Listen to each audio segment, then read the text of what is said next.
True Murder. It's a rare insight into a killer's tortured mind. The most shocking killers in true crime history. Victims were brutalized, shot, stabbed.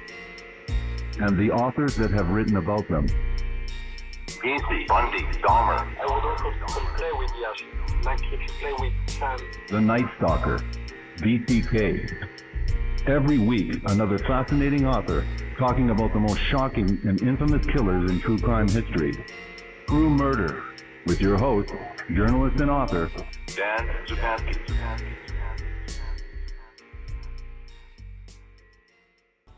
Good evening. The incredible story of a 1958 murder that ended with the last woman to ever be executed in California. A murder so twisted it seems ripped from a Greek tragedy. Deborah Larkin was only 10 years old when the quiet calm of her California suburb was shattered. 30 miles north on a quiet November night in Santa Barbara, a pregnant nurse named Olga Duncan disappeared from her apartment.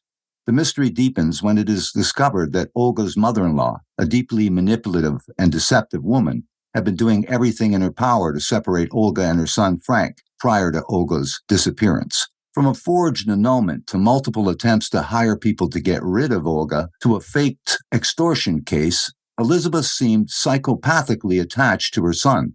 Yet she denied having anything to do with Olga's disappearance with a smile. But when Olga's brutally beaten body is found in a shallow grave, apparently buried alive, a young DA makes it his mission to see that Elizabeth Duncan is brought to justice. Adding a wrinkle to his efforts is the fact that Frank, himself a defense attorney, maintained his mother's innocence to the end. How does a young girl process such a crime along with the fear and disbelief that rocked an entire community? Decades later, Larkin is determined to revisit the case and bring the story of Olga herself to light. Long overshadowed by the sensationalism and scandal of Elizabeth and Frank, A Lovely Girl seems to reveal Olga as a woman in full, someone who was more than the twisted family that would ultimately ensnare her. As we follow the heart-pounding drama of the case through Larkin's young eyes, her father was the court reporter. A Lovely Girl is page-turning yet poignant and makes the reader re-examine how we handle fear, how we regard mental illness, and how we understand family as we carve our own path in a dangerous world. The book that we're featuring this evening is A Lovely Girl, the tragedy of Olga Duncan and the trial of one of California's most notorious killers, with my special guest, author Deborah Larkin. Welcome to the program, and thank you very much for this interview, Deborah Larkin. Thanks for having me. Thank you so much, and congratulations on this extraordinary book. Thank you. Let's start off right away with Ventura, California, 1958, and tell us about your family. I said in the introduction that you were 10 years old at that time in 1958. Tell us about your family and how you came to be the author of this book. My family lived in a small subdivision. It was built in a walnut orchard. My father was a newspaper reporter and very much a character and well-known in the community. My mother was a psychiatric social worker at Camarillo State Hospital, which was a California state mental hospital. And I, at 10 years old, was in some ways precocious. I read everything in the newspaper, and most of all, I was a big worrier. And so when Olga disappeared and then her body was discovered, I became obsessed with this crime and wondering how this could possibly happen. That was sort of my worst nightmare, for someone to disappear into the middle of the night and then the body found in a shallow grave near my home. Tell us about your dad's career and the relationship you forged, especially over this case. Well, I always was a daddy's girl. I was interested in everything he did. And he was, like I said, he was a newspaper reporter for the local paper, and he was assigned to cover this tragedy from the time Olga disappeared through the investigation, through the trial of her killers. And so I felt that I could get inside information from him. And so besides reading all of his columns, I asked a lot of questions. And also I would describe my father as having no filter. So nothing was really out of bounds for him as far as discussions at home. And he used to talk about Olga Duncan's disappearance and all the things that happened afterwards right around the dinner table. Let's get to November 17th, 1958 in Santa Barbara. Olga Duncan is pregnant, and she has a party with two of her work friends from the hospital. Tell us who Olga Duncan is, where she works, and about this night in particular, November 17th, 1958. Olga, at that time, was a surgical nurse at Cottage Hospital in Santa Barbara. I got the title of the book, A Lovely Girl, because that's how she was described, especially her landlady first brought it up. But everybody had nothing but wonderful things to say about Olga, that she was just a lovely girl. And at the time she disappeared, she was separated from her husband, Frank Duncan, who was a criminal defense attorney in Santa Barbara. Frank had moved home to live with his mother because his mother was really just obsessed with her son. She was also insisted that she could never live alone, and she just harassed Frank until he finally left his wife and moved home to live with her. And that was only like a few weeks after the wedding. He didn't live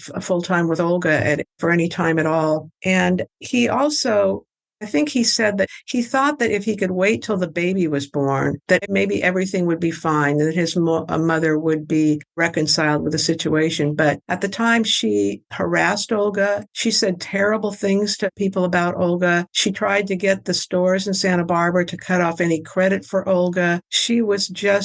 She showed up at the apartment where Olga lived and got the landlady to let her in to go inside the apartment. And she tried to tell the landlady that they weren't really married, that Olga was a terrible person and had abandoned children in Canada. And that's another thing. Olga had moved to Santa Barbara from Canada the year before because there was a nurse shortage in California. And she thought that that would be someplace that she would enjoy living. And so she got the job in Santa Barbara. Now, what happens with that evening? She was talking to her friends, and you talked about that these apartments, there was a Mrs. Barnett that was the landlady, and she had experienced those things with Olga's mother-in-law. But that night, she met with some friends, and then they left. The landlady thought that something else had happened a little bit later in the evening. Tell us about what the landlady heard a little bit after those friends had left. Well, she heard footsteps on the stairs, but she thought that it was Frank leaving. She wasn't at that time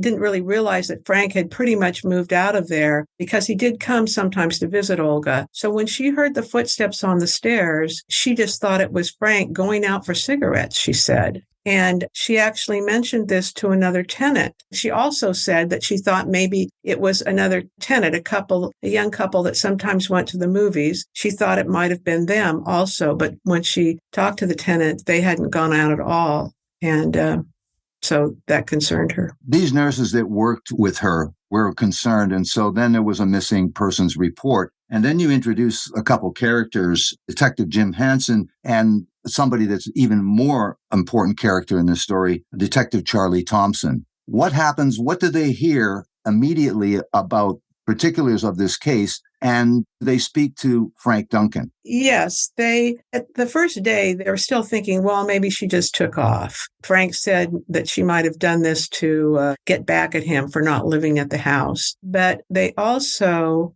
heard from the landlady that day that the Mrs. Duncan, the mother, Elizabeth Duncan, was harassing Olga and hated her daughter-in-law and had threatened that she would kill her daughter-in-law.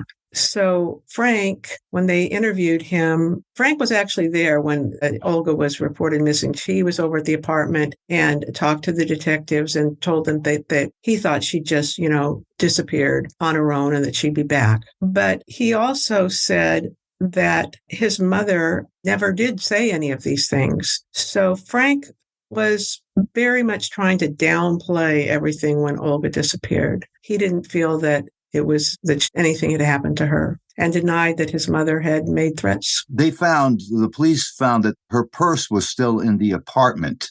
What else led them to believe that maybe she hadn't run off? Well, the apartment was left, the lights were on. The dishes from the refreshments that she'd served to her two nurse friends that night were still just sitting there on the counter. And also the bed was turned down, but it had not been slept in. So that made them think that possibly she had left in the middle of the night. She had 2 cases of luggage that Frank insisted were gone, but that was sort of contradictory to the purse still being there. And that was one of the things that Detective Hansen thought right from the beginning, was that he doesn't know any women that would go off and leave their purse behind. So that made him wonder. And then when they started interviewing Olga's friends, the nurses at the hospital, and called her family in Canada, they learned that Olga had been fearful of her mother-in-law and that Mrs. Elizabeth Duncan had been harassing her, wanting her to leave her son alone. And meanwhile, as you say, Frank seems to have denied anything like that his mother would have been capable of anything like that. And that's what they have to deal with moving forward. Right. Meanwhile, you write that November 21st in Santa Barbara, California, Gus Baldonado and his buddy Luis Moya is with Esperanza Esquivel, owner of the Tropical Cafe and Bar. What's happening that day, and what are they discussing? Well, in that chapter, they are meeting up. They drive Mrs. Esquivel to a drive-in restaurant in Santa Barbara, and she is there to collect money, we discover. Now, during that scene, we don't know exactly what she's collecting the money for, but she meets with Mrs. Duncan at the restaurant, and Mrs. Duncan tries to give her a $200 check, which Mrs. Esquivel says, no. Luis Moya, she's there representing them, says no checks, it's got to be cash. So that leads to sort of a wander down State Street in Santa Barbara, first meeting with Luis Moya and Gus Baldonado at the Woolworths, and she tries to get them to take the check, and finally Luis Moya does agree. He's, not happy about it, but he wants to go on a vacation. His parole officer has told him he can leave town. So she goes over and cashes the check at a bank. And then that was Luis's idea. And then they meet again at another store in Santa Barbara. And that's where she turns over part of the money. But Mrs. Duncan did not want to give the whole $200. So she keeps $50 for herself and gives the rest to Luis. But there is a much bigger financial deal that is supposed to culminate the next week. You tell us about what she tells them. Right. Luis says they apparently have asked for a lot more money than $200. And Mrs. Duncan says that she calls it Frisco in the next week, and selling some of her stock certificates. And these men are not very sophisticated about those kinds of things. So she just kind of says what she wants about how she will be getting that money. And because she is going to give them the full $6,000, she says, they have agreed that they will take this partial payment. Now, meanwhile, you have Detective Hansen is interviewing Frank Duncan.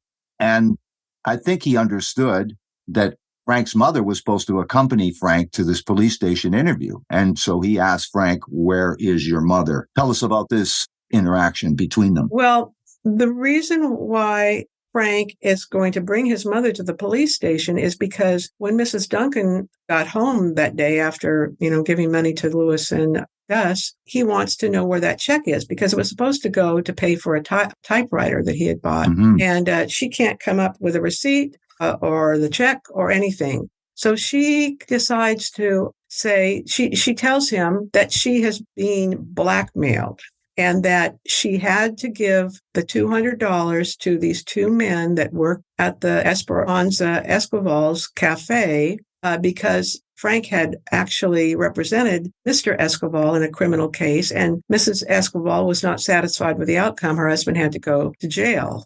And so that's what Mrs. Duncan tells her son, that she's being blackmailed by these people because Mr. Esquivel went to jail. So that's when Frank then says, well, first he wants to go over to the Tropical Cafe and take care of this himself. He thinks it's ridiculous and he's furious. And she begs him not to, that they'll kill him, that they threaten to kill the both of them if they don't get money back. And so Frank insists that they go to the police department, and he takes his mother there. But at first, when Frank goes in to sit down with Detective Hansen, his mother isn't with him. She's sitting in the car because she doesn't want to go in. She doesn't like police, and she doesn't want to go into the police station with her son. She wants him to just tell them about it. Well, that won't work with police, so they have her come in. They suggest that if she has seen these people that have threatened her, well, then she'll be able to identify them. What about that idea that she will be able to identify them in a lineup and to look at some photos. Is she warm to that idea at all? No. She claims that she was so afraid when she was approached. She just happened to be walking by the cafe and they grabbed her and pulled her in, that she was so afraid that she really can't remember what they looked like. And she's insisting that she wouldn't be able to identify them. They suggest that they will put a listening device on her phone. So she, again, is kind of hesitant to help out police, but Frank is seriously considering putting the tap on the phone. He's in agreement, isn't he? Correct. Yes. He really prods his mother that we have to do this. We're not going to pay blackmailers. And so, yes, he tells the police that they will have it on their phone. So what happens as moving forward with this investigation? Well, Mrs. Duncan doesn't seem to be able to record it. She claims that the listening device won't work, but that the callers did call in, or Gus and Moya called another time, and she did pay them a little bit more money. But Frank is very, very annoyed with his mother because it's a very simple procedure to do, but Right. She claims, nope, it just won't work. So what about this lineup, and what about her reluctance to think that she can confidently identify these people? Well, what's Frank's reaction? Well, Frank, they're in that room looking through the other side of the two-way mirror to see the people in the lineup. And she claims at first, no, that she doesn't see anybody. She doesn't recognize anybody. And Frank just gets in her face and said, come on, mother. Oh, because she has already, she eventually did pick mugshot out. Frank kept prodding her. She picked a mugshot out. They brought the guy in. And when she sees him in the lineup, she says, no, his hair's not right. That's not the guy. And Frank is really angry and gets in his mother's face and says, you recognize him, mother. You see him. He was the one in the mugshot. And at that point, the detective kind of intervenes and says, no, please, Mr. Duncan, you've got to leave her alone. She needs to make this investigation or this identification.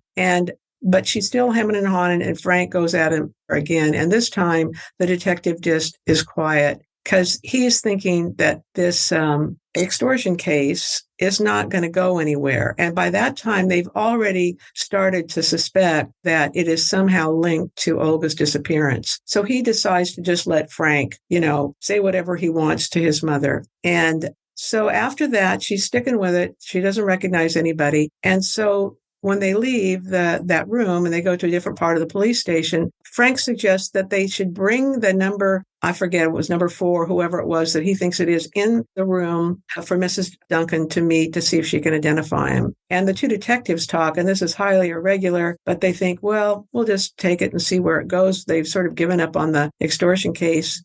And so they bring Louis Moya in, and he tries to shake hands with both of them, and Frank won't shake his hand. And again, she says, no, this is not the guy. And when they take Louis Moya away, Frank just goes ballistic. And he's saying, that's the man that you saw in those mugshots. And this point, she finally says, well, he just looks like such an innocent little lamb. I just don't like prison's a terrible thing, and I wouldn't want anybody to have to be there. And so at that point, Frank says, I'm leaving tonight, mother. I'm gonna go and live. I'm leaving you in the apartment if you can't identify this man. And again, the detectives know, well, this isn't going to stick for the extortion case, but they just let it go. Let's see what happens. And she finally says, okay, yeah, that's the guy, but I'm not going to testify against him. And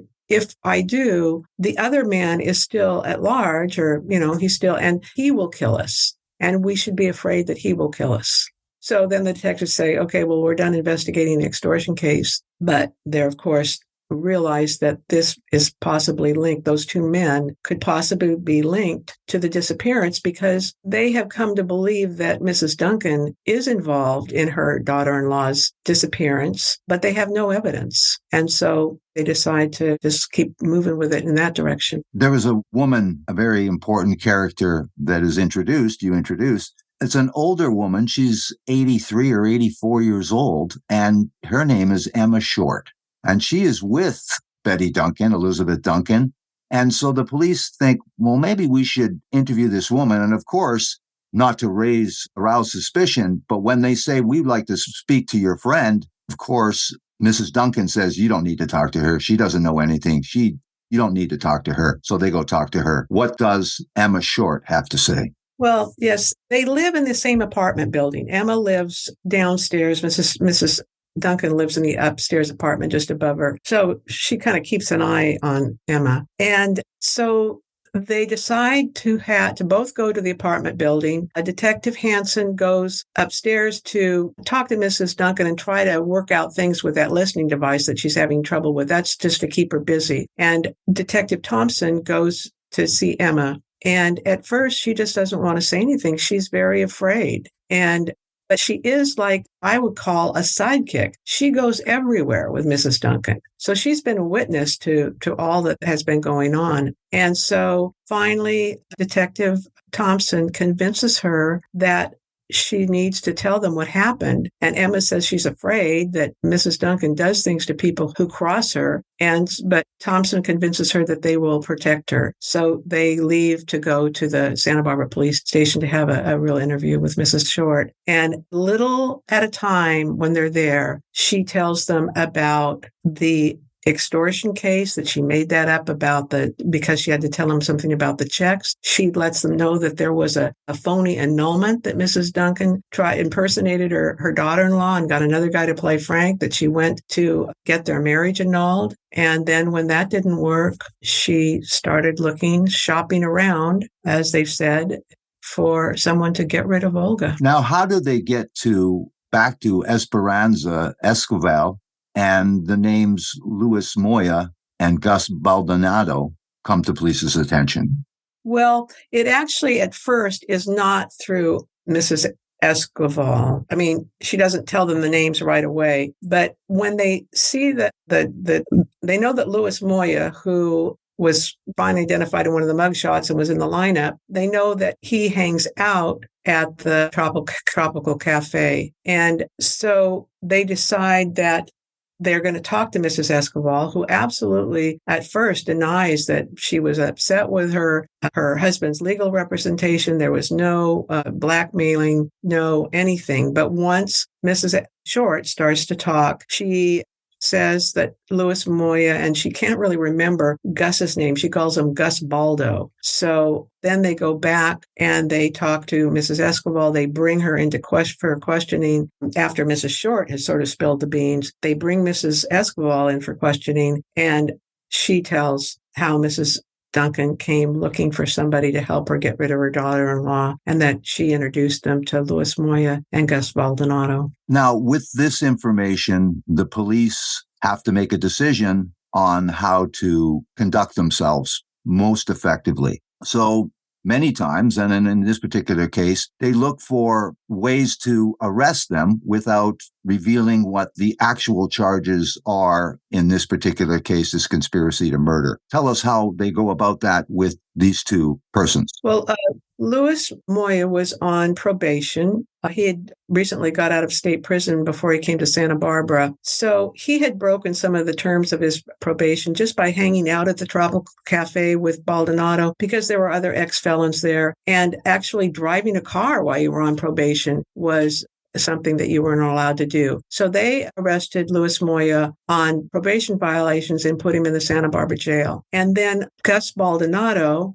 in their investigation of him, he had three children, two had just recently been born, and he'd never paid any child support. Well, in 1958, you could actually be jailed for failure to pay support. And they got it was an ex-wife at that point, even though he'd fathered those two new children. She did file the complaint. They pressured her to do that. So they picked up Gus Baldonado on failure to support charges, and he was put in the Ventura jail because that's where his ex-wife lived, was in Ventura County. And then they start to interview them. Okay, so they get to the interviews.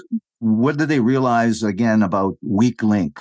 How they're going to approach them, who to approach, who is decided that is the weak link, and why? And then how do they approach him? How do they get confession from them? Okay. Well, I think maybe I'd like to talk a little bit about that phony annulment, as Mrs. Duncan was arrested at the same time as all of this. Mm-hmm. So once they got the information from Mrs. Short about her getting this phony annulment for her son and Olga by impersonating Olga and getting somebody to impersonate Frank, they decided that they sent people down to Ventura, which is where she went. She went to Ventura County across the Santa Barbara line to get this phony annulment because she was too afraid that people in the courts would know Frank. And so once they got that information, they realized that they would need to talk to the Ventura County District Attorney, who was Roy Gustafson, and to get him to file a complaint for the arrest of Mrs. Duncan. So she was also in jail in Ventura and on the charges of forgery for forging things in that annulment.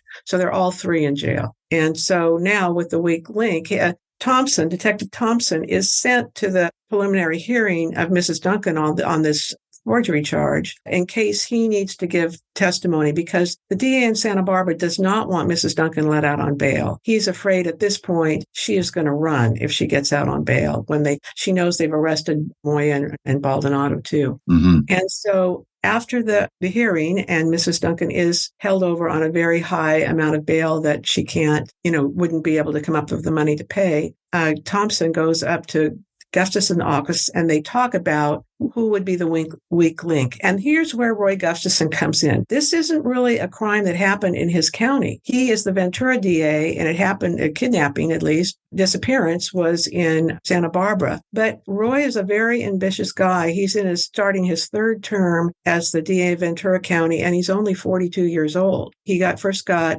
elected in his early 30s. So, and he is a very much a hard-line guy as far as crime and punishment. So he would really he feels very strongly about these people having taken Olga and what has happened to her. So he really wants to help. And he decides that when there's discussion that Gus Baldonado would be the weak link. Gus is not the brightest guy in the world. Where Louis Moya is a very savvy guy. He started as a dishwasher at this restaurant in Santa Barbara, and within about 6 months worked his way up to night manager. He is very intelligent. He's been to prison before. No way is he going to talk. And Mrs. Duncan has Frank advising her to stay silent. So they feel that Gus is the only way that they're going to find out what really happened. Let's use this as an opportunity to stop for a second to hear from our sponsor. Do you ship product from your business? What if your business was treated like a Fortune 500 company with the discount power and customer service power usually reserved for the giants? What if you could pass on to your customers the money you save on shipping, or reinvest those precious dollars back into your company? Main Street Logistics offers their clients unbeatable shipping rates and unparalleled customer service. There's no more need to waste time comparing pricing. With Main Street, you can rest assured that you are getting unparalleled discounts and a dedicated customer service team available to you 24/7, 365 days a year. There is never a need to get frustrated comparing rates or stuck talking to someone at the other end of a generic 1-800 number. Main Street Logistics provides you with headache-free shipping with the deepest possible discounts. Whether you're shipping within Canada, from Canada, or bringing goods into Canada, Main Street can help. Trust Main Street Logistics for all your shipping and courier needs. Domestic courier, international courier, LTL and FTL, ocean and cargo, warehousing and fulfillment. The Main Street Logistics team brings 25 years of experience to your shipping needs and will help your business punch above its weight. When you work with Main Street, you are treated like a Fortune 500 company, enjoying the discounts and service that a Fortune 500 receives. What I love most about Main Street Logistics is just how immediate, easy, and comfortable it is working with Tom and his partner, Marnie. They get the job done, anywhere, anyhow, anytime. If you want to get in touch to see what they can do for you, visit www.mainstreetlogistics.ca. For a 10% discount, use promo code TrueMurder in the subject line of your email so that they know your friend Dan sent you. That's 10% off when you go to www.mainstreetlogistics.ca and use promo code TrueMurder in the subject line of your email. Main Street Logistics, front of the line, anywhere, anytime.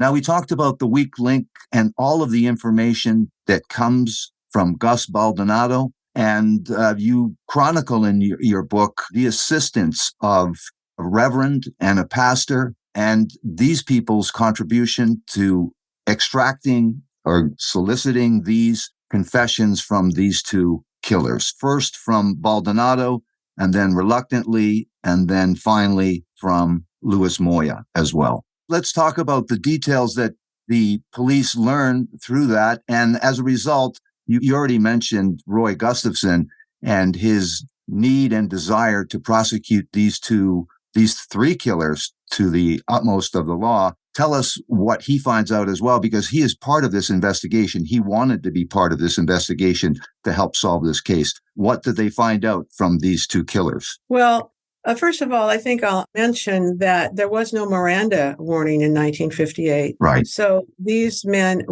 they could not afford an attorney. And so none was appointed to them while they were being questioned. At that point, people got free attorneys, but it wasn't until they were actually charged in court for the crime. Right. So they had nobody giving them advice on what they should do. Moya was interrogated by two men. One was the investigator, Roy Gustafson's DA investigator, and another was by a deputy sheriff who, it turns out, had known Gus Baldonado when he was a boy in Camarillo. Gus had been in minor trouble his entire life, and he had a very dysfunctional home. Right. And so he tried to use that connection that he had in the investigation. And so eventually, it took a while, Deputy Higgins convinced Baldonado that he needed to talk now, because if he waited till Moya and Mrs. Duncan talked, then they would probably blame everything on him. So he did confess to what had happened, and he agreed that he would lead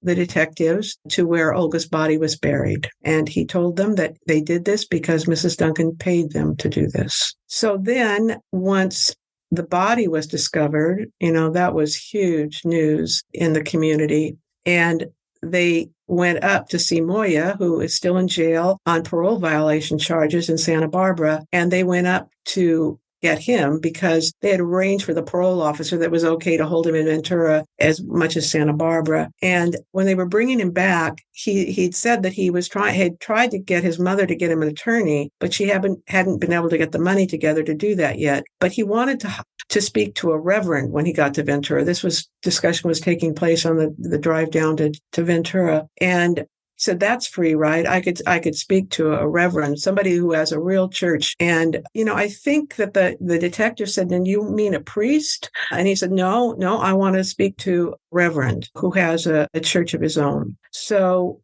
when they got to Ventura, they tried to, Reverend Gilbert, who is the reverend that used to come and help out with prisoners, help counsel prisoners at the jail. It was just before Christmas, and Olga's body was discovered on December 21st, and Roy Gustafson planned to have grand jury indict them, if possible, on December 26th. So Reverend Gilbert was just too busy with all of the things going on at church for Christmas time, and he said he couldn't come over until the night of Christmas, December 25th. And when he did come over, and I know this because Reverend Gilbert later testified at Moya's trial about what happened in that room, he told Moya wanted to save his soul. He really was worried that he was going to go to hell because he knew he had committed this terrible murder. Right. And he told the Reverend that he wanted him to pray with him and ask him if he could have a Bible. And Reverend Gilbert said,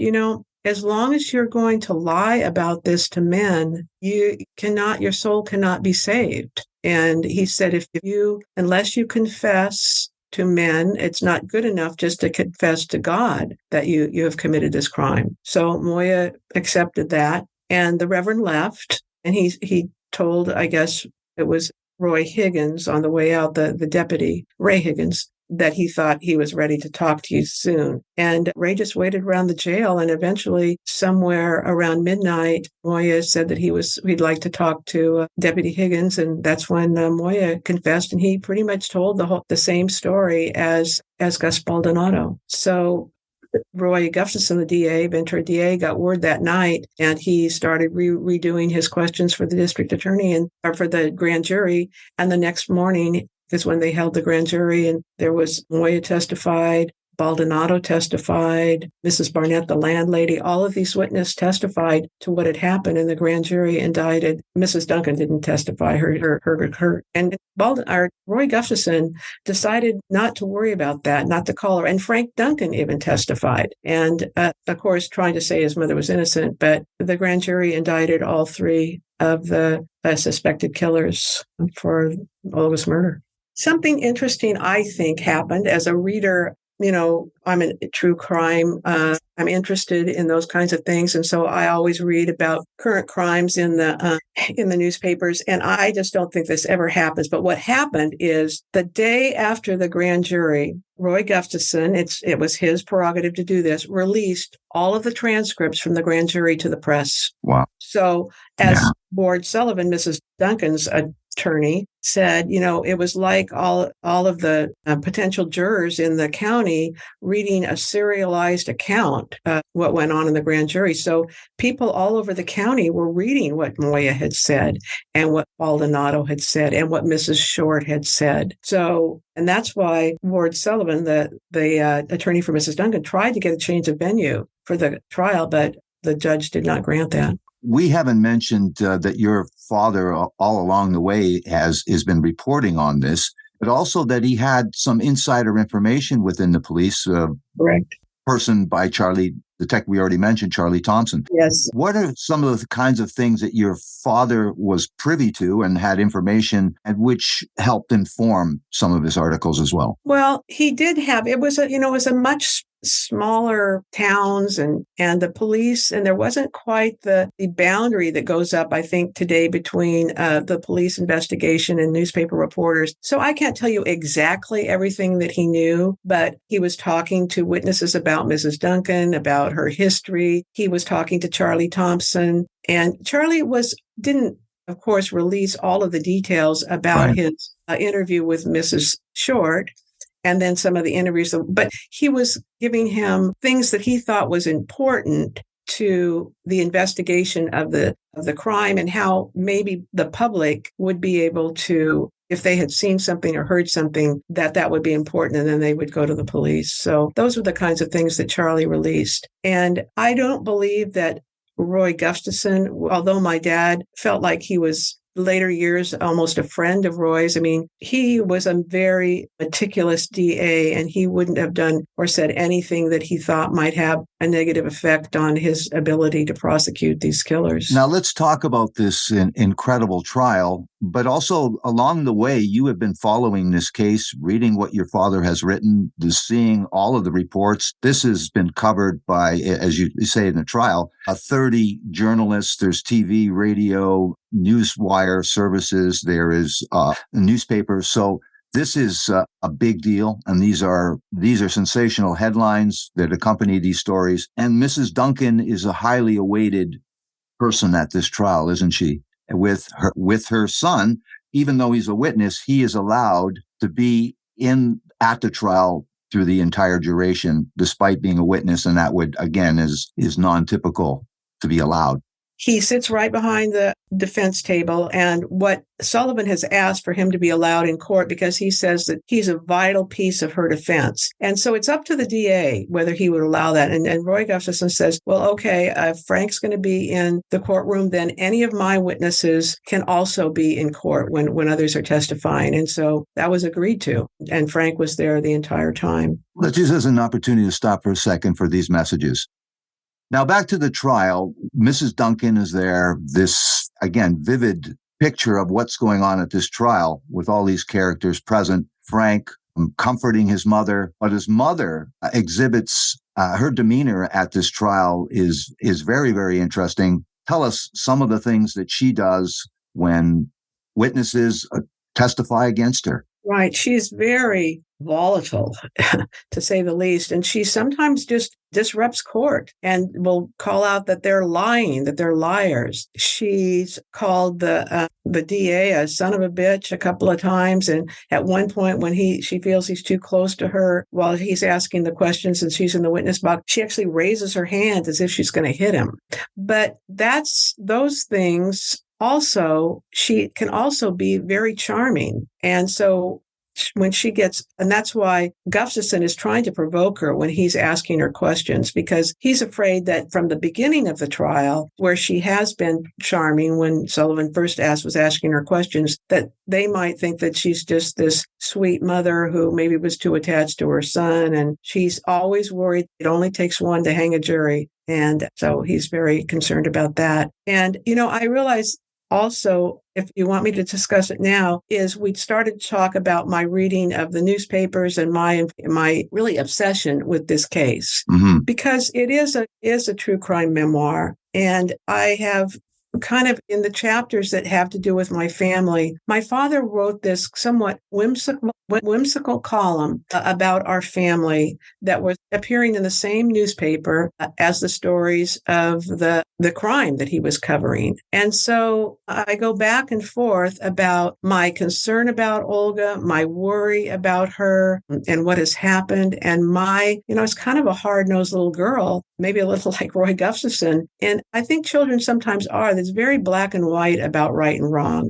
And I can tell you as a school principal that, children don't see the gray areas. They feel that if somebody's done wrong, they should be punished for it. And my dad also, there is humor in this book because his columns were humorous and he was just kind of a very funny guy. And I know that sounds odd to pair that with a true crime story, but this is the life that I lived. And it seems very normal for me to have kind of a dark humor life going on at the same time that there was a true crime case going on. And I sometimes, when people used to ask me about the book, and they say, well, what's it about? And I said, well, it's kind of like Dave Barry meets Anne Rule in Fargo.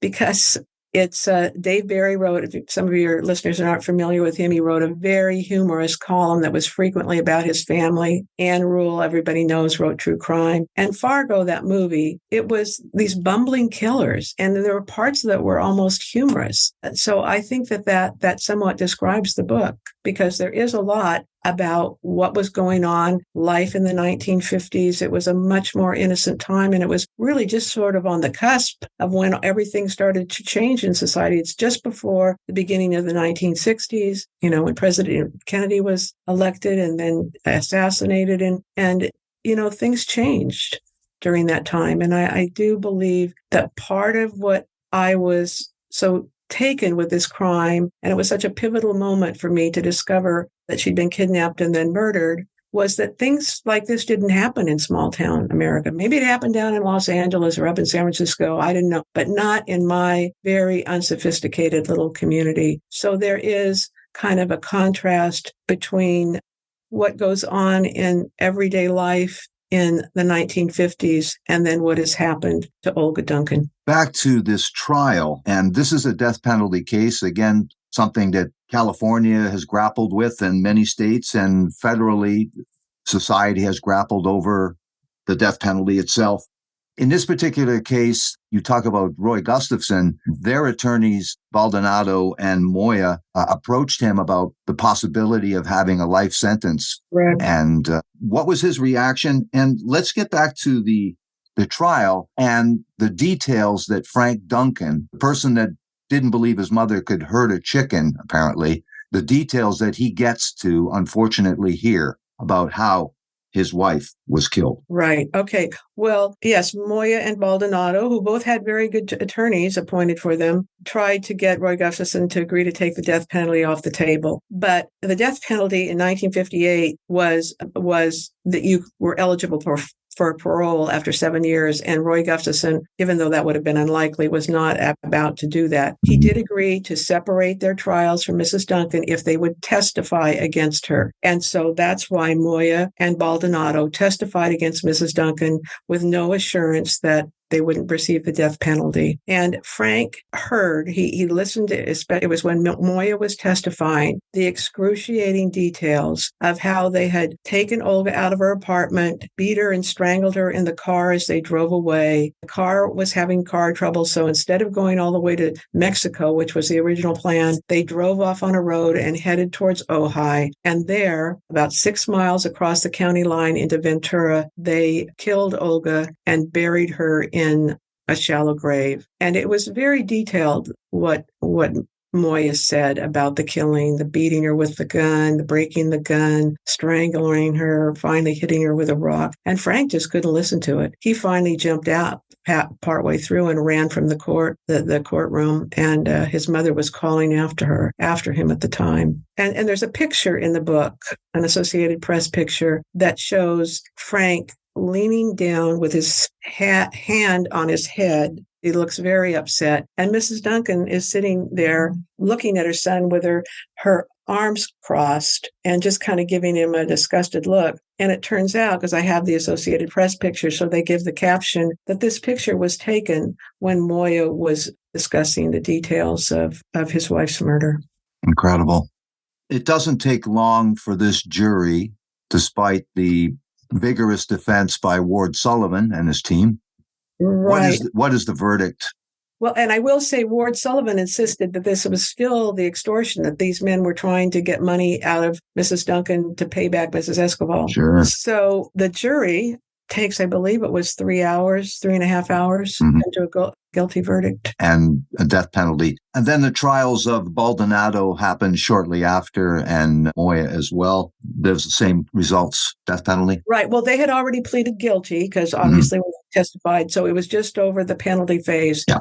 And they also received the death penalty. And I thought that the judge in the book, he was also in his 80s. Judge Blackstock said before he passed their death penalty, is anybody who thinks that I haven't thought about this penalty day and night and every hour all in between is wrong, and that if you're going to be a judge, you have to be a judge. And he pronounced the death penalties for those two also. Absolutely. And as per typically, there's an appeals process in California. They went through that entire process, and all those sentences and convictions were affirmed, weren't they? Right, they were. And at the time, it was Governor Edmund Brown was the governor, and he had run on a campaign. He mentioned it wasn't like a big thing in his campaign, but he wanted to do away with the death penalty when he was in office. And they ultimately appealed to him to commute the sentence at the end, and he wouldn't do it. Even for him, somebody who was opposed to the death penalty couldn't step in for these three because it was just such a heinous crime. You speak about any kind of sympathy for these two criminals. In July of 1960, what are these two guys involved with? They try to escape from San Quentin, a very big prison in California where death row is. And I don't know exactly what they were thinking, but they really didn't have a prayer. But when a guard was down in the cell block, one of them attacked him. They were in it with other inmates, and they eventually got him out of there with tear gas and did the jailbreak. When finally all the appeals were exhausted and their execution date was finally set, there are certain people that attend this execution. Your father, Bob Holt, was he one of those people that attended? Yes, all the executions happened on the same day, August 8th, I believe it was, 1962. Moya and Baldonado were executed. They had 2 chairs in the gas chamber, if you believe that. So both of them were executed at the same time in Mrs. Duncan later that afternoon. And my father was there to witness all 3 of the executions. Was there any interesting statements from any of the defendants? Well, when Moya and Baldonado were led into the gas chamber, Moya was very subdued, but Baldonado was just being very jovial and kind of joking around and waving at people that he could see on the other side of the glass that were there to witness the executions. And Mrs. Duncan, when she was brought in just before she went into the chamber, she asked the warden, where's my son? Where's Frankie? And he wasn't there. He was down at the appeals court in San Francisco making one last try to get the execution stopped.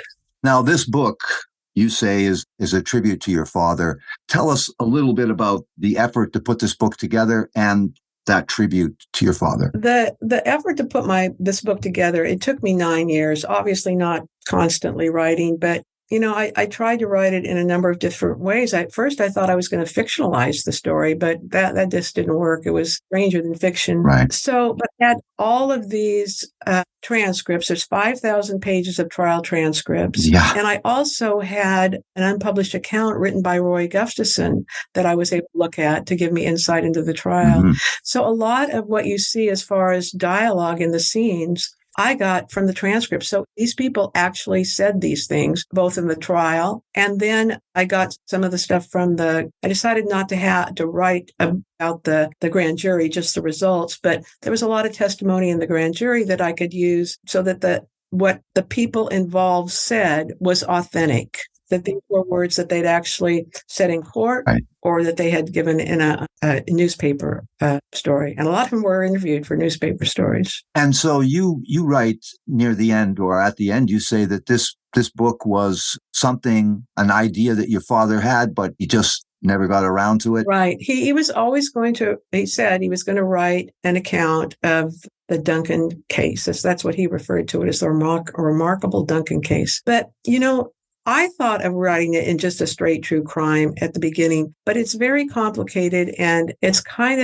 not easy to do that way because we sort of knew who the killer was right from the get-go. But he died suddenly. He retired at 65, and that's when he was going to write this, but he passed away suddenly when he was 69, so there were only 4 years, and he did have a lot in files, but he hadn't written any chapters or anything like that. Well, I want to congratulate you on this book because I'm certainly certain that he would be very, very proud and very, very happy with what has happened with this book, A Lovely Girl, The Tragedy of Olga Duncan, and the trial of one of California's most notorious killers. I want to thank you very much, Deborah Larkin, for coming on and talking about this book. Is there any social media you do? Do you have a website? Tell us about that if you can. Yes, I have a website, DeborahHoltLarkin.com. I have an author page on Facebook, Deborah Holt Larkin Author. And I also, my Goodreads author page isn't really up and going yet, but soon. Another source. Yes. Thank you so much. Again, thank you so much. A Lovely Girl, The Tragedy of Olga Duncan, and the trial of one of California's most notorious killers. Thank you so much for this interview. Have a great evening. Night. Thanks for having me, Dan. Thank you.